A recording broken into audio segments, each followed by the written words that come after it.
Coming up next on Blast from the Past is Robert Mace. Now, Robbie, one of the most passionate, energetic. When you played with Robbie, you certainly knew you were in the game. He gave it everything he's got, and I'm sure that the stories that he's got will keep your interest as they have mine, as we still meet occasionally to chew over the old days. Over to Robbie.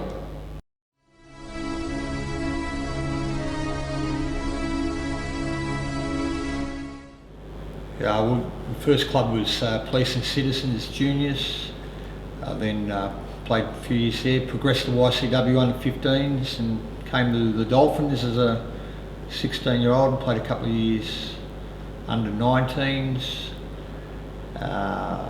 Obviously played with Frankston for 3 or 4 years and went to Hawthorn for a couple, St Kilda for about 7, and finished up with Brisbane while I was injured for a couple of years, and came back to Frankston in 1989, and then coached Rye for a little while, and then who was that?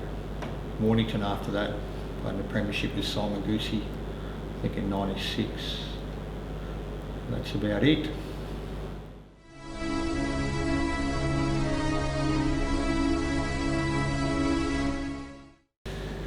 As a footballer, I like to think that I trained hard and probably achieved through hard work and hard training rather than skill. I don't believe I was overpossessed with not a lot of skill. I like to think I always gave 100% on the ground and played to win. Like to think that pretty team orientated and cared about my teammates and hopefully played that way. So basically just did my best as much as possible.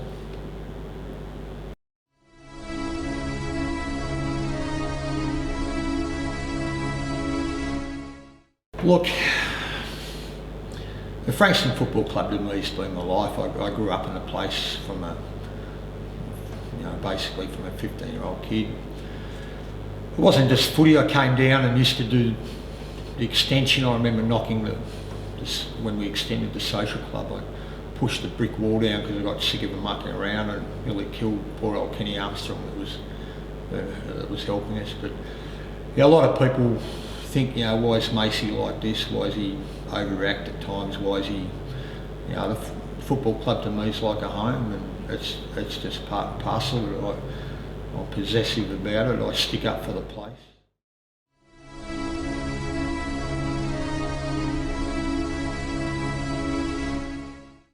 I wanted to, in many ways, copy what Brian had done, and I put a lot of pressure on myself to win a premiership. Sometimes that pressure could have been a little bit too great. I was very intense, very passionate. Coached well when I was cool, calm and relaxed, and at times would get a little bit hot under the collar, and probably coaching would suffer a little bit. And I knew my strengths and I knew my weaknesses. I believe I was quite a good talker, quite a good motivator, but I always had that little bit of hot under the collar business that could affect my coaching to a degree. But once again, I did my best for the club. We had some great years, and once again, footy's all about giving your best and doing your best and putting in for your club.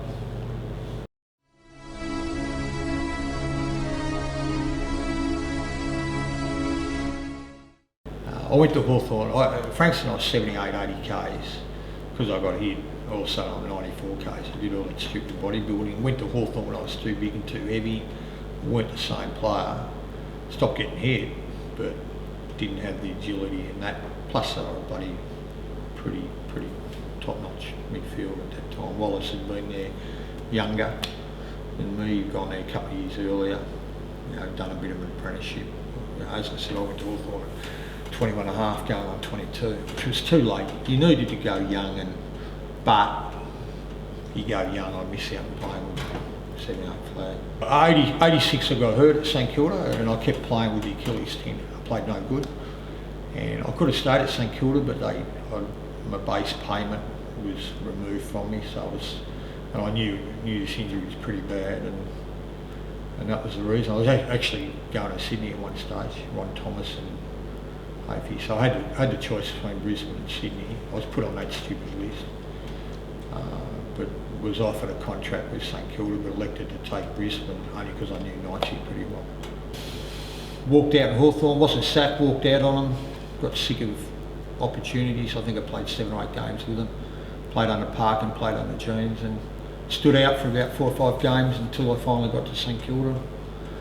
St Kilda was good. We didn't train as well as Hawthorn. That was one thing that stood out. Hawthorn's training was spot on under Jeans. But I had good coaches. I played under Jeslenko, who was good one-on-one. I played under Tony Jewell, who was great for me, probably one of the best years under TJ. And then Graham Jelly, who was okay, not as good as the other two, but he was okay.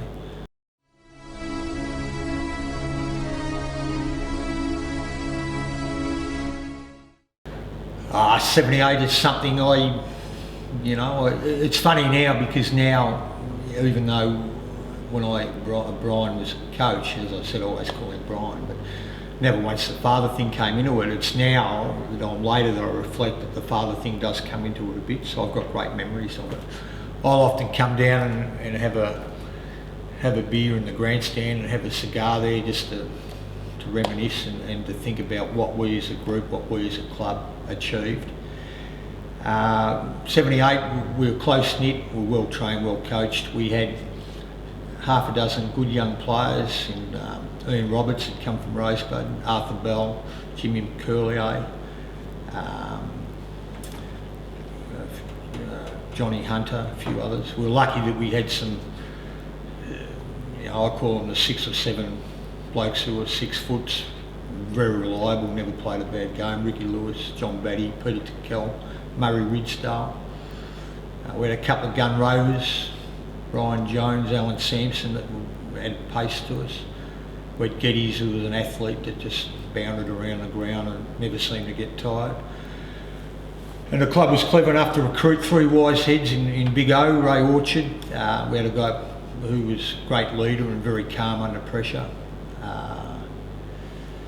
Johnny Gunn, who was the same in the full back line. And then we had Alan Harper, who was, been there, done that, and was as tough as nails and didn't mind hurting a few blokes along the way. So, it was just a good team, a really, really well-balanced team, and I think our biggest asset we had was that we were run and we could carry the footy and other teams couldn't catch us.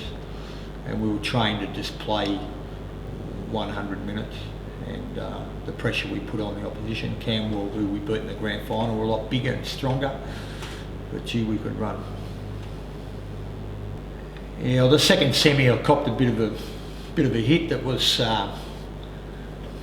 could have been an accident, but maybe wasn't an accident, and that left me pretty sore and bruised. I remember being operated on in the hospital for nose and cheekbone. I think on the Tuesday. I had to wait for the swelling to go down, but I was in danger of missing the grand final. I didn't train all that week. We won, we went straight in the grand final, and I remember being pretty crook. And Brian, the coach, I trained in the grand final. We were playing Camwell again. They just disposed of Oakley from memory. And I trained on the one night, the last session, and wasn't good.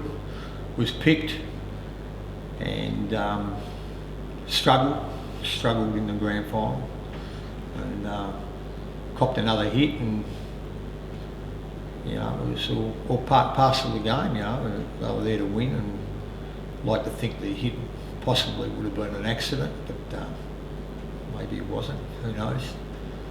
So it's part of footy back then.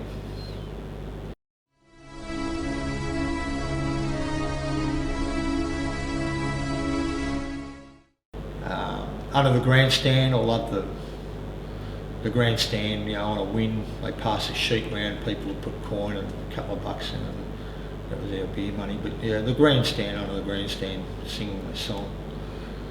Playing with some great players, I've been very fortunate enough to play with, just some great players. I played with Lyle Hendrickson, Dandenong legend and tough as nails. Harper, Big O, played with Gary Guy, played with Ray Davies, two little rover, Brian Jones, watching him in full flight bouncing the ball. The 78 Premiership, the celebrations, they were a highlight. The Vines Hotel, that was a highlight. All the kisses from the girls was a highlight. Now, I've had, as a player, playing with Saru, playing in finals. A couple of lowlights, the losses to Springvale. We could never get over Springvale, probably, they were our Nesselness, we just couldn't beat them. They had the wood on us. So they were all highlights. The wins, obviously, playing in front of huge crowds. This ground had a great atmosphere, and we always, back in the late 70s, we had huge crowds. It was probably one of the reasons I didn't go to league footy. I went later on at the age of 21 and a half, 22, but the atmosphere from our supporters with these crowds were great. As a coach, I've been privileged to coach some real good players. Best player I ever coached, probably Bevan Malloy, who had to weigh him every night and keep notes on his weight because he was a bit of a wild boy and pretty high maintenance.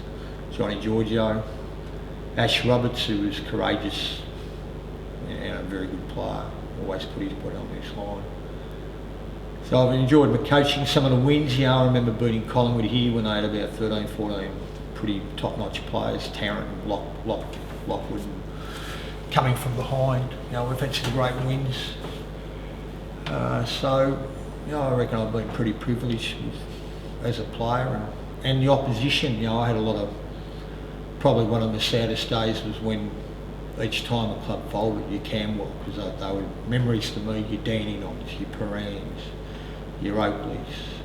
So as clubs dropped off, Yarraville, Sunshines, Morty Alex, they were all real sad days because I always respected the opposition, and and I just felt that those clubs deserved better, and they were. So there's been highs, there's been lows, it's been pretty full on.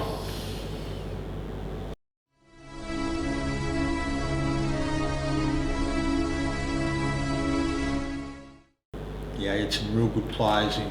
Obviously, a bloke called, I think it was Tony Gilmore from Geelong West, who was a good player. Terry Wallace was a good player, played on Wallace back in the old VFA days, under 19s. And, obviously a good player, went on to have a great career. Swanee a couple of times, good player. Fryer, Phil Fryer, don't know if you can remember him, Oakley, very, very good player. Hard to remember names.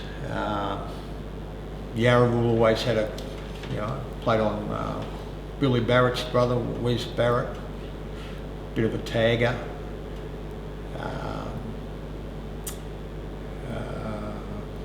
Very good question. So the VFA days, they're all hard at it. They give you a whack or let you know they were there. I did a fair bit of tagging, AFL, Wayne Johnson, a real good player, inspired his team, very much a catalyst and got the team going. Jeff Rains, played on Rainsy a lot, he was a very good player, a little bit quicker than myself, a little bit better than myself. He had to sort of use tactics against Rainsy. Mickey Conlon, played on Mickey Conlon, who you had to watch. Cat Bartlett was good. Probably the biggest hiding I ever got was Dacos. He kicked a few goals against me one day, and he'd probably be the most gifted player I ever played on. He kicked 6 in the second half at Victoria Park on me, and I think I had it 26 times and he had it about 8, but he kicked six straight. He would have given me the biggest hiding I've ever had. He was a very, very gifted, swivel the hips, hard to catch. Couldn't catch him, not even give him a bit of a tickle. So Dacos was probably the best, most gifted player I ever played on.